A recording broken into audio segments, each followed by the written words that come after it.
তো আল্লাহ তাআলা বলেন, মৃত্যু পথযাত্রী তিনি যদি চলে যাওয়ার ফয়সালা আমি আল্লাহ করেই ফেলি, তোমরা সবাই মিলেও তাকে আর আটকাতে পারবা না। সূরা ওয়াকিয়া কম বেশি প্রতিদিন আমরা অনেক মুমিনরা তেলাওয়াত করি। সূরা ওয়াকিয়ার 83 থেকে 85 নম্বর আয়াতে আল্লাহ বলেন, ফালাউলা ইযা বালাগাতিল হুলকুম ওয়া আনতুম হিনাইযিন তানজুরুন ওয়া নাহনু আকরাবু ইলাইহি মিনকুম ওয়ালাকিন লা তুবসিরুন। সেদিন মৃত্যু পথযাত্রীকে তোমরা সবাই মিলেও আটকাতে পারবে না যখন তার প্রাণ উষ্টাগত হবে। ওয়া আনতুম হিনাইযিন তানজুরুন, তোমরা চেয়ে চেয়ে দেখবা সেদিন মৃত্যু পথযাত্রীকে। ওয়া নাহনু আকরাবু ইলাইহি মিনকুম ওয়ালাকিন লা তুবসিরুন, তোমাদের চেয়ে তার অধিক নিকটে আমি আল্লাহ, কিন্তু তোমরা তা দেখো না। সূরা কিয়ামা 26 থেকে 30 নম্বর আয়াত। ফজর নামাজে মাঝে মাঝে ইমাম সাহেবরা এই সূরাগুলা পড়ে দেখবেন। কাল্লা ইযা বালাগাতিত তারাকিয়া ওয়া কিলা মান রাক ওয়া যান্না আন্নাহুল ফিরাক ওয়ালতাফাতিস সাকু বিস-সাক ইলা রাব্বিকা ইয়াওমাইযিনিল মাসাক। কাল্লা ইযা বালাগাতিত তারাকিয়া, প্রাণ যখন উষ্টাগত হবে মৃত্যু পথযাত্রীকে কিছুতেই তোমরা আটকাতে পারবা না। ওয়া কিলা মান রাক, আশেপাশ থেকে বলা হবে ঝাড়ফুঁককারী কোথায়, এখানে উদ্দেশ্য ডাক্তার কবিরাজ কোথায়, অ্যাম্বুলেন্স আনো তাড়াতাড়ি, হসপিটালাইজড করতে হবে। অ্যাম্বুলেন্সে করে তাকে আমরা নিয়ে যাই, হসপিটালে ঢুকানোর 5 মিনিট আগে মারা গেছে, 10 মিনিট আগে মারা গেছে। তখন অনেকে আফসুস করে বলি, 5টা মিনিট আগে কেন হাসপাতালে আনলাম না, মানে 5 মিনিট আগে নিলে কি হইতো বলেন। মৃত্যুর পর এইগুলো আর বললেন না যে 5 মিনিট আগে আনলে ভালো হইতো। মৃত্যুর পর আর বললেন না ডাক্তার সাহেব আরো 10টা মিনিট আগে আসতে পারলেন না। মৃত্যুর শেষ আর কিছু বললেন না, তখন ইন্না লিল্লাহি ওয়া ইন্না ইলাইহি রাজিউন, নিশ্চয় আমরা আল্লাহর, আমরা সবাই আল্লাহর কাছে ফিরে যাব। এই দোয়া করবেন, আল্লাহুম্মা গফির লানা ওয়া লাহু ওয়ারহামহু ওয়ারহামনা মাআহু।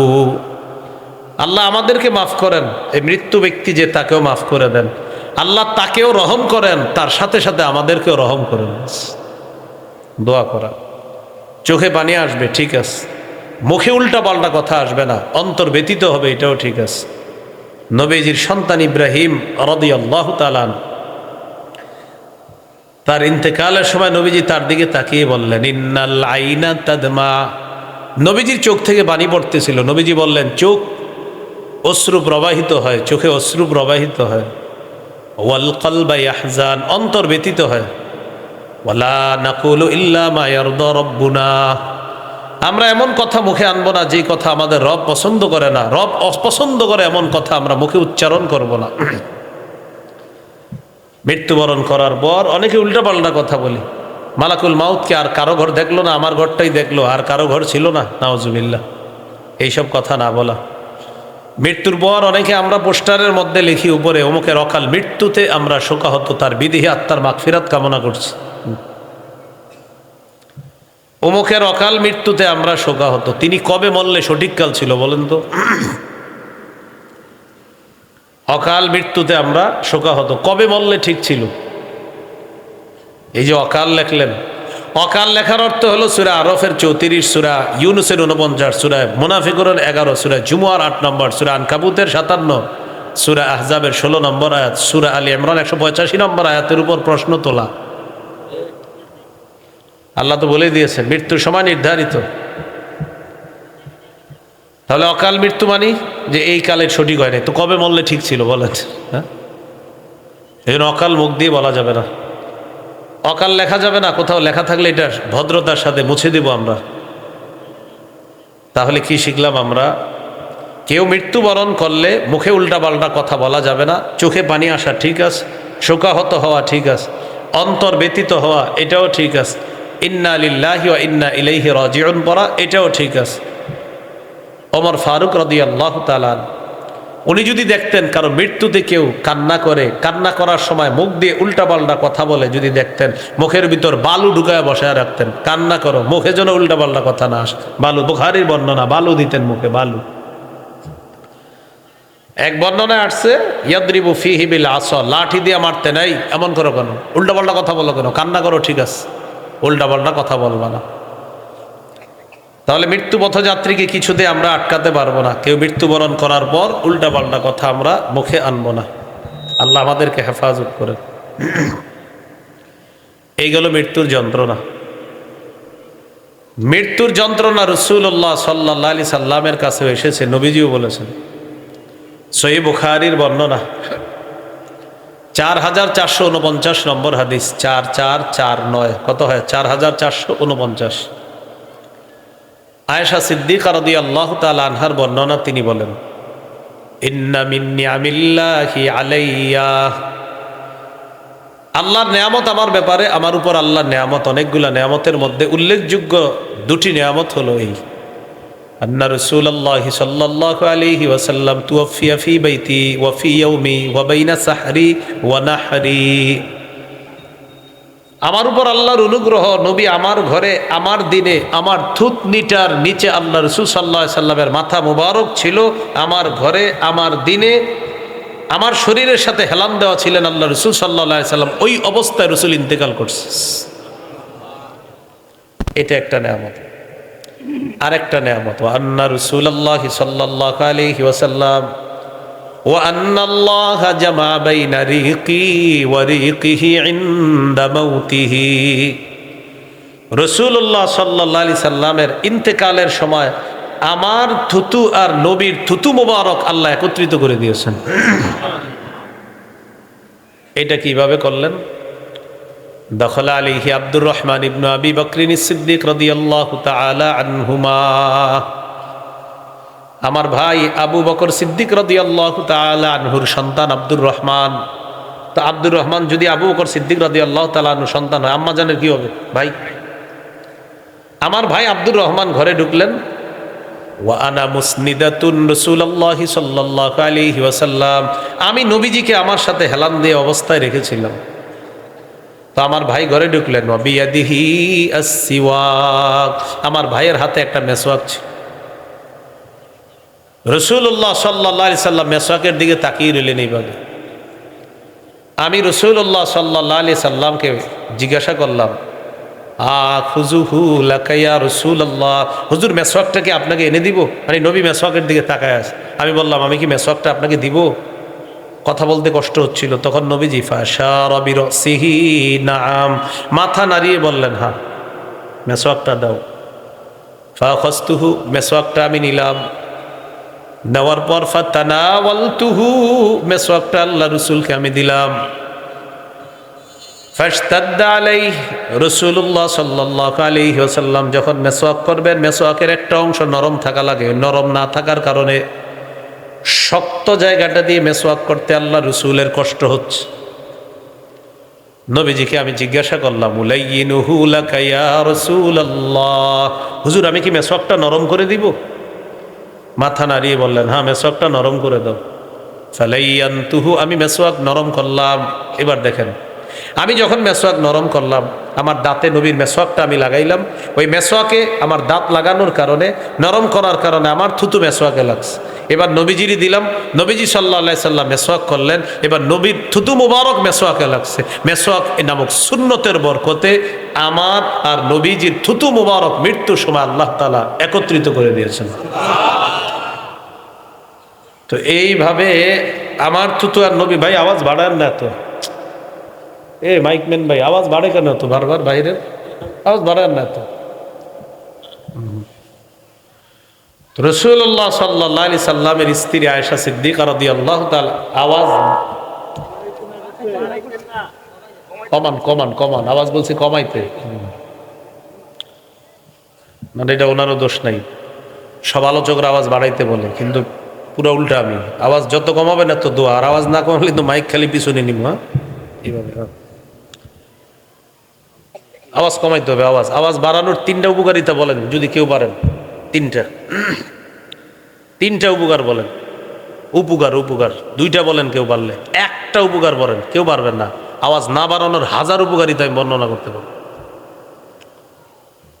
ব্যাস এতটুকুই থাক। যতটুকু বললাম যে আওয়াজ বাড়ানোর উপকারিতা কেউ যদি পারেন আমার জানাবেন। কমানোর উপকারিতা কয়টা আছে আমি আপনার লিস্ট ধরাই দিন। আল্লাহ আমাদেরকে বুঝার তৌফিক দান করেন। আয়েশা সিদ্দিকা রাদিয়াল্লাহু তাআলা আনহা বলেন, আমার থুতু আর রসুল সাল্লাল্লাহু আলাইহি সাল্লামের থুতু মুবারক আল্লাহ মেসওয়াক সুন্নত, এই সুন্নতের বদৌলতে আল্লাহ এক করে দিয়েছে। 5 ওয়াক্ত নামাজে আজকে সাধারণ জনগণ আছেন যারা 5 ওয়াক্ত নামাজে মেসওয়াক করছেন, এমন একজন আসেননি। 5 ওয়াক্ত নামাজে 5 ওয়াক্ত, আজকের 5 ওয়াক্ত নামাজে, হ্যাঁ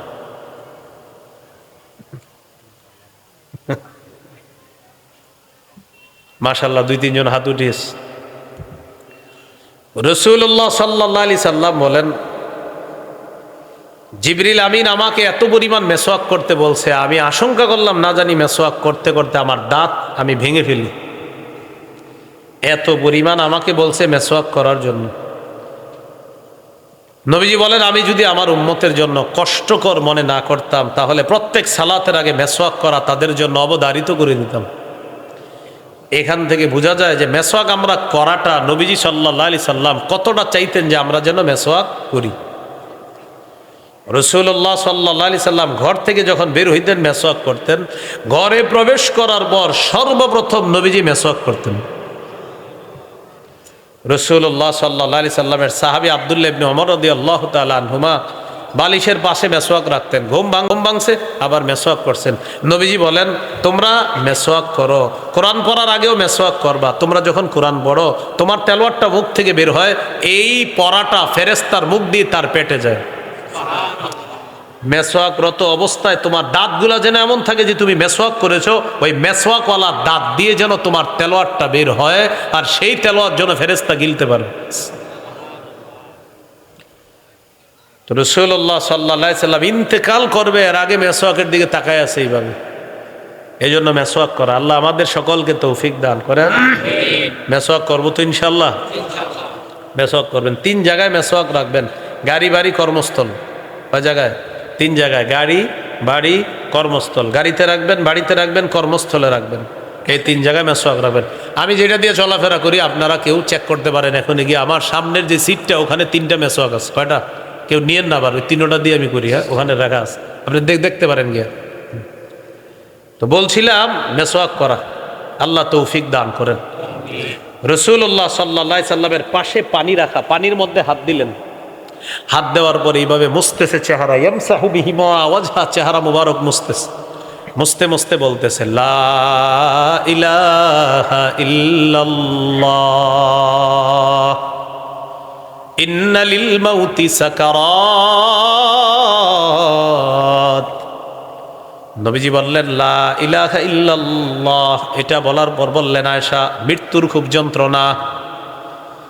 নবীজি লা ইলাহা ইল্লাল্লাহ বলার পর বললেন, আয়েশা মৃত্যুর খুব যন্ত্রণা।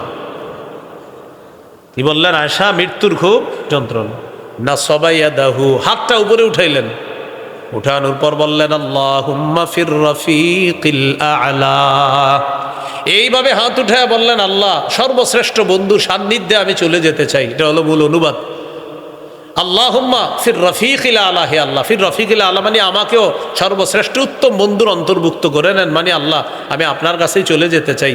হাদিসে আসছে, আম্মাজান বলেন যে নবীজি সাল্লাল্লাহু আলাইহি সাল্লাম আমাকে বলেছিলেন, কোন নবী ইন্তেকালের সময় তাকে তার জান্নাতের আসনটা দেখিয়ে বলা হয় যে আপনি কি জান্নাতে যাবেন না আরো কিছুদিন দুনিয়াতে থাকবেন, তাকে এই স্বাধীনতা দেওয়া হয়। দেওয়ার পর ওই নবী যেটা ইচ্ছা গ্রহণ করতে পারে। তো আম্মাজান বলেন, যে নবীজি যখন বলেছিলেন এটা, যে তখন মনে হয় নবীজি তখন জান্নাত দেখতেছিলেন আর সেটাই গ্রহণ করেছেন। হ্যাঁ আল্লাহ আমি আপনার কাছে চলে যেতে চাই। এটা বলার পর মালাত ইয়াদুহু, হাতটা হেলে পড়লো জমিনে। আমি বুঝতে পারলাম আল্লাহ রসুল বিদায় নিচ্ছে।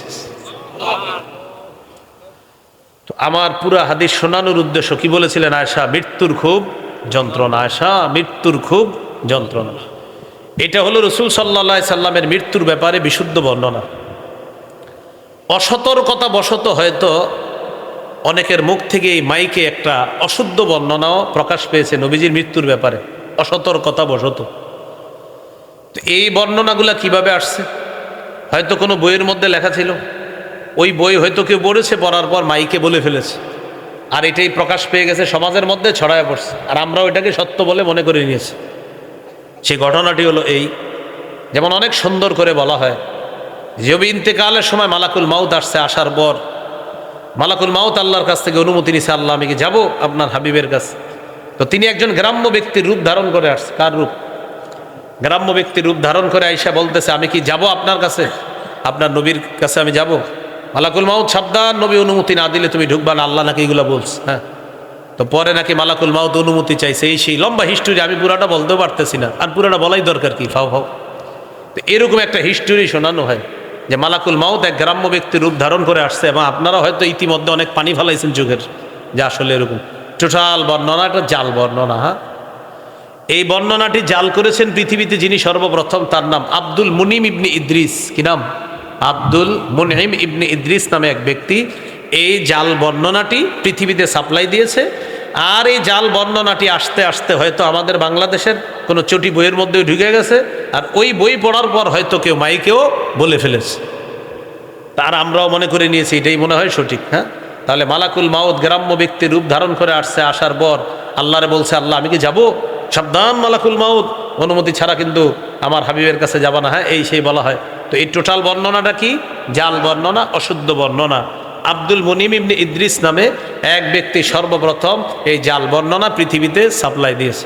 তাহলে এই অশুদ্ধ জাল বর্ণনা এটা আর শুনবেন না ভবিষ্যতে, এবং অন্য কেউ যদি বলে ভদ্রতার সাথে বলে দিবেন যে বিষয়টা সঠিক না। আল্লাহ হেফাজত করেন।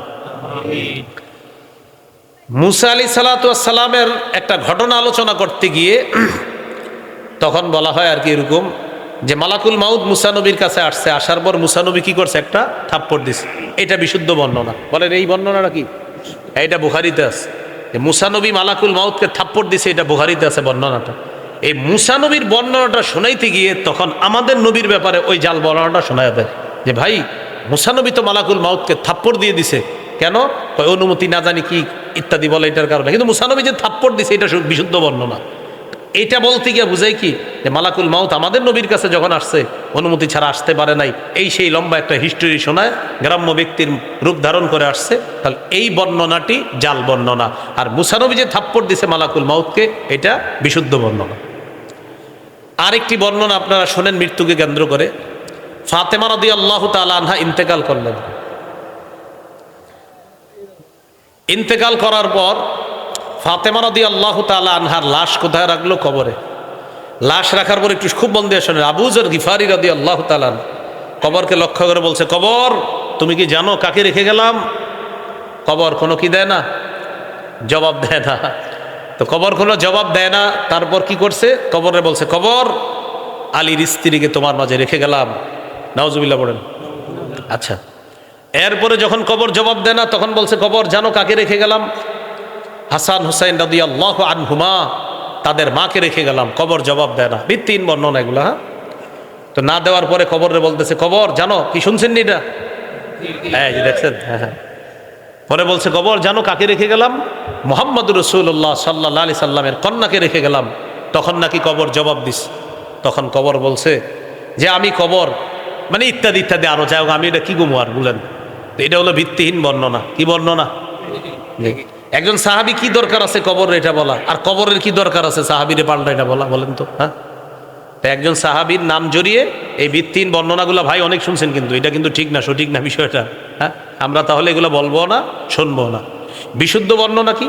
ফাতেমা রাদিয়াল্লাহু তাআলা আনহা ইন্তেকাল করছেন, হযরত আলী তার স্বামী জানাজা পড়াইছেন, তিনি তাকে দাফন করছেন, বাস বিশুদ্ধ বর্ণনা। লম্বা হাদিস আছে বুখারীতে। এগুলা বাদ দিয়ে আমরা ওই যে ওইগুলো বললে পাবলিক কি মনে করে জানো? এদের ভালো লাগে, আহারে আহারে এরকম ভালো লাগে। তো এরকম আপনারা কিন্তু শুনেন না, এইগুলো আপনার ভিত্তিহীন বর্ণনা। তাহলে বলেন তো, আমাদের নবীজি ইন্তেকালের আগে মেসওয়াক করেছেন, এগুলা হলো কি বিশুদ্ধ বর্ণনা? আমাদের নবীর কাছে মালাকুল মাউত গ্রাম্য ব্যক্তির রূপ ধারণ করে আসছে, আইসা এই অনেক ঘটনা শোনা, এটা হলো জাল বর্ণনা। মুসা নবী মালাকুল মাউতকে থাপ্পড় দিছে, বিশুদ্ধ বর্ণনা। আবার এই বর্ণনাগুলো করতে গিয়ে তখন বলা হয় ফাতেমা রাদিয়াল্লাহু তাআলা আনহাকে কবরে রাখার পর আবু যর গিফারি এই প্রশ্ন ওই প্রশ্ন করছে, এটা কি বর্ণনা? ভিত্তিহীন বর্ণনা। আল্লাহ আমাদেরকে হেফাজত করেন। তাহলে কথাগুলো মনে থাকবে তো ইনশাআল্লাহ। বিশুদ্ধ বর্ণনার মধ্যে আছে সহিহ বুখারীর 2753 নম্বর হাদিস, 2753, এই হাদিসের মধ্যে আছে ক্বালা রাসূলুল্লাহি সাল্লাল্লাহু আলাইহি ওয়াসাল্লাম, রাসূলুল্লাহ সাল্লাল্লাহু আলাইহি ওয়াসাল্লাম বলেছেন, ইয়া মা'শারা কুরাইশ, হে কুরাইশ সম্প্রদায়, তোমরা নিজেদেরকে আগুন থেকে বাঁচাও। ফাইন্নী লা উগনি আনকুম মিনাল্লাহি শাইআ, আল্লাহর আযাবের মোকাবেলায় আমি তোমাদের কোনো উপকার করতে পারবো না। ইয়া বনি আব্দি মানাফ, হে বনু আব্দি মানাফ, তোমরা নিজেদেরকে আগুন থেকে বাঁচাও। ফাইন্নী লা উগনি আনকুম মিনাল্লাহি শাইআ, আল্লাহর আযাবের মোকাবেলা আমি তোমাদের কোনো উপকার করতে পারবো না। পরে কি বলে দেখেন, ইয়া আব্বাস ইবনে আব্দুল মুত্তালিব, ও নবীর চাচা আব্বাস ইবনে আব্দুল মুত্তালিব, নিজেকে আগুন থেকে বাঁচান। লা উগনি আনকা মিনাল্লাহি শাইআ, আমি আপনাকে আল্লাহর আযাবের মোকাবেলায় কোনো উপকার করতে পারবো না। ইয়া সফিয়াতা আম্মাতা রাসূলিল্লাহি সাল্লাল্লাহু আলাইহি ওয়াসাল্লাম, ও নবীর ফুফু সফিয়া, নিজেকে আগুন থেকে বাঁচান। লা উগনি আনকি মিনাল্লাহি শাইআ, আল্লাহর আযাবের মোকাবেলায় আমি আপনার কোনো উপকার করতে পারবো না। শেষে কি বলে দেখেন, ইয়া ফাতিমা বিনতা মুহাম্মাদিন সাল্লাল্লাহু আলাইহি ওয়াসাল্লাম, ও মুহাম্মদ সাল্লাল্লাহু আলাইহি সাল্লামের কন্যা ফাতেমা, নিজেকে আগুন থেকে বাঁচাও। আমি তোমাকে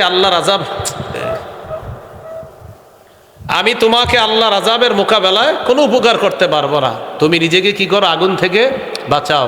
আল্লাহর আযাবের মোকাবেলায় আমি তোমার কোনো উপকার করতে পারবো না। তাহলে দেখেন, এই কথাগুলো রাসূল সাল্লাল্লাহু আলাইহি সাল্লাম বলে দিয়েছেন, বিশুদ্ধ হাদিসের মধ্যে আছে। তাহলে বিশুদ্ধ কথাগুলো আমরা সব সময়, বিশুদ্ধ বর্ণনাগুলো আমরা শুনবো, অশুদ্ধ জাল ভিত্তিহীন বর্ণনা থেকে আমরা বেঁচে থাকবো। আল্লাহ তৌফিক দান করেন। এইগুলো মৃত্যু আর মৃত্যুর যন্ত্রণা। তাহলে মৃত্যু আসবে, মৃত্যুর যন্ত্রণা আসবে। মৃত্যুর যন্ত্রণা নবীর সাল্লাল্লাহু আলাইহি সাল্লাম বলেছেন, আয়েশা, মৃত্যুর খুব যন্ত্রণা। 3 নম্বর আলোচনা, কবর। মুসনাদে আহমদের হাদিস 18,557 নম্বর হাদিস, লম্বা হাদিস। বারা ইবনে আযিব রাদিয়াল্লাহু তাআলা আনহুর বর্ণনা, তিনি বলেন, খরাজনা মা রাসূলিল্লাহি সাল্লাল্লাহু আলাইহি ওয়াসাল্লাম ফি জানাজাতি রাজুলিন মিনাল আনসার, রাসূলুল্লাহ সাল্লাল্লাহু আলাইহি সাল্লামের সাথে এক আনসারী সাহাবীর জানাজা পড়ার জন্য বের হলাম। হাত্তা ইনতাহাইনা ইলাল কবরি ওয়ালাম্মা ইউলহাদ, আমরা কবরের কাছে বসলাম, ওই কবর এখনো লাশ রাখা হয়নি। ওই কবরের কাছে বসলাম যে কবরে এখনো লাশ রাখা হয়নি।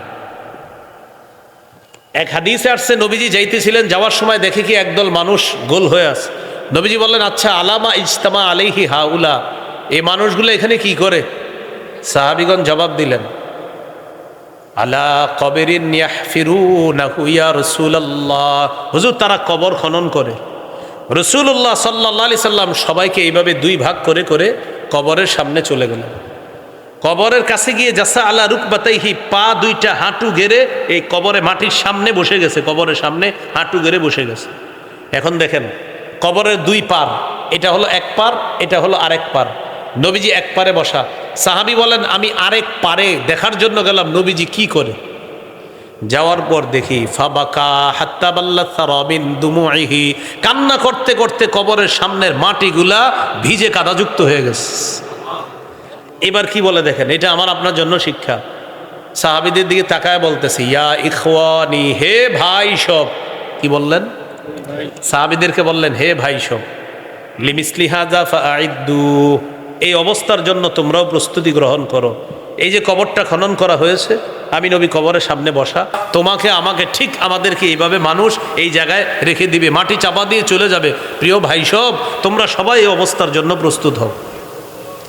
এটা নবীজি জানায়া দিলেন কবর দেখা। তো কবরের সামনে গেলেন, যাওয়ার পর ফাজালাসা রাসূলুল্লাহ সাল্লাল্লাহু আলাইহি ওয়াসাল্লাম হাওলা, কবরের এক পাশে নবীজি বসলেন। ওয়াজালাসনা হাওলা, আমরাও কবরের পাশে বসলাম। ওয়াফি ইয়াদিহি উদুন ইয়ানকুতু বিহি ফিল আরদ, আল্লাহ নবীর হাতে একটা লাঠি ছিল, লাঠি দিয়ে আঁকা কি করতেছে, নবীজি জমিনে আঁকা কি করতেছে। আমরা নবীর দিকে তাকায় আছি, নবীজি নিচের দিকে তাকায় আছে, জমিনে আঁকাআঁকি করতেছে। হঠাৎ রফা রসাহু, মাথা উপরের দিকে উঠাইলেন। উঠানোর পর আমাদেরকে লক্ষ্য করে বললেন, ইস্তাইযু বিল্লাহি মিন আযাবিল কবরি মাররাতাইনি আও সালাসা। তোমরা কবরের আযাব থেকে আল্লাহর কাছে পানা চাও, 2 বার বা 3 বার বললেন। এটা বলার পর বললেন, ফাইন্নাল আবদাল মুমিনা ইযা কানা ফি ইনকিতাইম মিনাদ দুনিয়া ওয়া ইকবালিম মিনাল আখিরাহ। ইমানদার বান্দা যখন দুনিয়া থেকে বিদায় নেওয়ার সময় হয়, আখিরাতের দিকে যখন সে রওনা করে, নাজালাত ইলাইহি মালাইকাতুম মিনাস সামা বিদুল ওয়ুজুহ কাআন্না ওয়ুজুহাহুম আশ-শাম। সূর্যের মতো সুন্দর চেহারা বিশিষ্ট অসংখ্য অগণিত ফেরেশতা আসমান থেকে দুনিয়াতে আসে ইমানদার বান্দার আত্মাটা স্বাগত জানানোর জন্য। তো এখন আমরা কি করি, ইমানদারকে একটা ঘরে শোয়া রাখি, ঠিক না? মানে আমরা যারা সামনে থাকি, হাদিসে আসছে হাত্তা ইয়াজলিসু মিনহুম আদা বাসরিহি, ইমানদারের চোখের শেষ সীমানা যেই পর্যন্ত যায় ওই পর্যন্ত ফেরেশতারা 2টা সারি হয়ে বসে থাকে। তাদের সাথে মাহুম কাফনুম মিন আকফানিল জান্নাহ, জান্নাতের কাফনের কাপড়, ও হানুতুম মিন হানুতিল জান্নাহ, জান্নাতের সুগন্ধি আছে ইমানদারের সাথে। ইমানদারের ওই ফেরেশতাদের সাথে জান্নাতের সুগন্ধি আর কাফনের কাপড়। তো ফেরেশতারা অপেক্ষা করে। সুম্মা ইয়াজিউ ইলাইহি মালাকুল মাউত, এরপর মৃত্যুর ফেরেশতা ইমানদারের কাছে আসে। আসার পর হাত্তা ইয়াজলিসা ইনদা রাসিহি, মাথার কাছে বসে। ইমানদারের মাথার কাছে বসার পর ফেরেশতা বলে, আইয়াতুহান নাফসুত তাইয়্যিবা, ও পবিত্র আত্মা, উখরুজি ইলা মাগফিরাতিম মিনাল্লাহ ওয়া রিদওয়ানি, হে পবিত্র আত্মা তুমি বের হও, আল্লাহর ক্ষমার দিকে বের হও, আল্লাহর সন্তুষ্টির দিকে বের হও। এর মানে আল্লাহ তোমাকে ক্ষমা করে দিয়েছেন, তোমার উপর আল্লাহ সন্তুষ্ট হয়ে গিয়েছেন, তুমি বের হও। ফাতাখরুজু তাসিলু কামা তাসিলুল কতরাতু মিন ফিস সিকা, আত্মাটা বের হবে এমন ভাবে পাত্রের মুখ থেকে পানি যেমন ফোটায় ফোটায় আস্তে আস্তে বের হয়। ইমানদারের মৃত্যুর যন্ত্রণা ইত্যাদি সব শেষ হওয়ার পর শেষের দিকে আত্মাটা আস্তে আস্তে তার ভিতর থেকে বের হয়ে আসবে। মালাকুল মাউত আত্মাটা নিবে। বুঝেন কিন্তু আলোচনা, সামনে কারা বসা, ইমানদারের সামনে আরো কারা আছে? মাশাআল্লাহ, হুজুরা বললে হবে না, এরা তো বুঝে আলোচনা, আপনারা করতে হবে। ইমানদারের সামনে লম্বা কারা আছে? ফেরেশতা। তো ওলামায়ে কেরাম কিন্তু কিয়ামতের মাঠেও কাজে লাগবে, জানেননি? মানে মাঝে মাঝে এমন ঝামেলা পড়বেন, উত্তর খুঁজে পাবেন না। হ্যাঁ, তখন বলা হবে যাও, যারা জানে তাদের কাছ থেকে উত্তর জেনে আসো। হ্যাঁ, সেখানেও কাজে লাগবে। সুবহানাল্লাহ। তো ইমানদারের সামনে বসা ফেরেশতারা সবাই বসা। মালাকুল মাউতের হাতে আত্মাটা আসার পর লাম্বা দাউ ফি ইয়াদিহি তরফাতা আইনিন, চোখের পলক ফালাইতে পারে এই পরিমাণও আত্মাটা রাখতে পারবে না। সামনে বসা ফেরেশতারা বলবে, আরে হইছে, তাড়াতাড়ি দাও, আমাদের কাছে দাও, জান্নাতের কাফনের কাপড়ের মধ্যে তার আত্মাটা দিয়ে দাও। সুবহানাল্লাহ। ফায়াখুজুনা ফায়াজআলুনাহু ফিল কাফনি, তারা আত্মাটা নিবে, নেওয়ার পর ওই জান্নাতের কাফনের কাপড়ের মধ্যে আত্মাটা রেখে আত্মাটা পেঁচাবে। পেঁচানোর পর ফায়াসাদুনা বিহা ইলাস সামা, আত্মা নিয়ে ফেরেশতারা আসমানের দিকে রওনা করবে। আত্মা থেকে সুগন্ধি বের হবে, কাতিয়াবি রিহিন মিস, যেন মেশক আম্বরের গ্রানে সারা দুনিয়াটা, উজিদাত আলা জহরিল আরদি, সারা পৃথিবীতে মেশক আম্বরের গ্রানে পুরা দুনিয়া সুগন্ধযুক্ত হয়ে যাবে, সুগন্ধময় হয়ে যাবে। অন্যান্য ফেরেশতারা এই সুগন্ধি উপলব্ধি করতে পারবে। ফায়ামুরুনা বিহা আলা মালাইম মিনাল মালাইকা, যখনই ফেরেশতাদের কোনো দলের পাশ দিয়ে ফেরেশতারা যাবে, আত্মা বহনকারী ফেরেশতারা, তখনই ফেরেশতারা বলবে, মা হাদিহির রূহুত তাইয়্যিবা, এটা কার আত্মা, কোথায় নিয়ে যাও? আত্মা বহনকারী ফেরেশতারা বলবে, ফুলান ইবনু ফুলান, এটা উমকের সন্তান, উমকের আত্মা, আসমানের দিকে নিয়ে রওনা করলাম। প্রথম আসমানের কাছে যাবে, যাওয়ার পর ফায়াস্তাফতিহুনা, আসমানের দরজা খোলার অনুমতি চাবে, দরজা খুলে দেওয়া হবে। প্রথম আসমান ইমানদারের আত্মা নিয়ে যাবে। ফায়ুশাইয়ুহু মিন কুল্লি সামাইন মুকাররিবুহা, প্রতি আসমানের মধ্যে যেই ফেরেশতারা, ওই ফেরেশতারা স্বাগত জানাইতে জানাইতে ইমানদারের আত্মাটা আরেক আসমানের মধ্যে পাঠায়া দিবে। যাও যাও যাও, কার আত্মা? ইমানদারের। আচ্ছা আচ্ছা, স্বাগতম স্বাগতম বলতে বলতে ফায়ুশাইয়্যুহু, প্রত্যেকে তাকে স্বাগত জানাবে। মিন কুল্লি সামাইন মুকাররিবুহা, প্রত্যেক আসমানের মধ্যে যেই ফেরেশতাদের কাজ দিয়ে ইমানদারের আত্মাটা যাবে উপরে, সবাই স্বাগত জানিয়ে বলবে, ওহো ইমানদারের আত্মা, যাও যাও নিয়ে যাও, উপরে নিয়ে যাও। যাইতে যাইতে হাত্তা ইউনতাহা বিহা ইলা সামাইস সাবিআ, সপ্তম আসমানে চলে যাবে। সপ্তম আকাশে যাওয়ার পর ফায়ুফসাহু লাহু ফি কবরিহি মাদ্দা বাসরিহি, ইমানদারের নজর যেই পরিমাণ যায় এই পরিমাণ পর্যন্ত তার কবরটা চারদিকে প্রশস্ত করে দেওয়া হবে। ওয়ায়াতানাওয়ারু লাহু, তার কবরটার মধ্যে আলো জ্বালিয়ে দেওয়া হবে। সুবহানাল্লাহ, কবরের জগৎ আলোকিত করা হবে। এজন্য মোমবাতি দেওয়া দরকার নাই। কি দেওয়া দরকার নাই? মোমবাতি, ইমানের আলো থাকলে মোমবাতি দেওয়া লাগবে না। কি লাগবে না বলেন তো? হ্যাঁ, মোমবাতি দেওয়া লাগবে না। শুধু শুধু মোমবাতি দিয়েন না, আল্লাহ হেফাজত করেন। হ্যাঁ,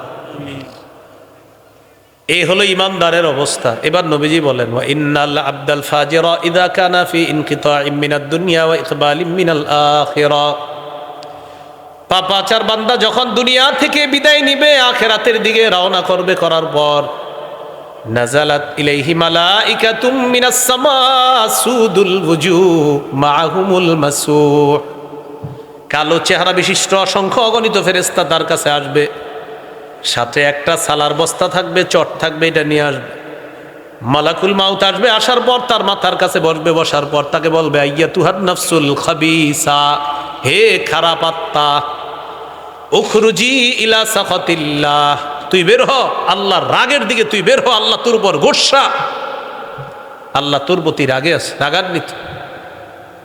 আমাকে আপনাকে যেন এটা না বলে, আমাকে আপনাকে যেন পবিত্র আত্মা বলে সম্বোধন করে। পাপাচারের আত্মাটা যখন বের হবে, পশমের বতিটা গোড়ায় গোড়ায় কাটা দিয়ে আঘাত করলে যেই পরিমাণ ভয়ঙ্কর আঘাত হবে, এরকম যন্ত্রণা দিয়ে তার আত্মাটা বের করা হবে। আত্মা বের করার পর ওই যে বস্তা সালার চট দিয়ে পেঁচানো হবে, এত দুর্গন্ধ বের হবে, অন্যান্য ফেরেশতারা বলবে, মা হাদিহির রূহুল খাবিসা, এই খারাপ আত্মা কার এটা? তখন ফেরেশতা বলবে, ফুলান ইবনু ফুলান, অমুকের সন্তান, অমুকের আত্মা, এই কথা বলবে। প্রিয় ভাইয়ারা, ইমানদারের ব্যাপারেও বলবে, অমুকের সন্তান, অমুকের আত্মা। পাপাচারের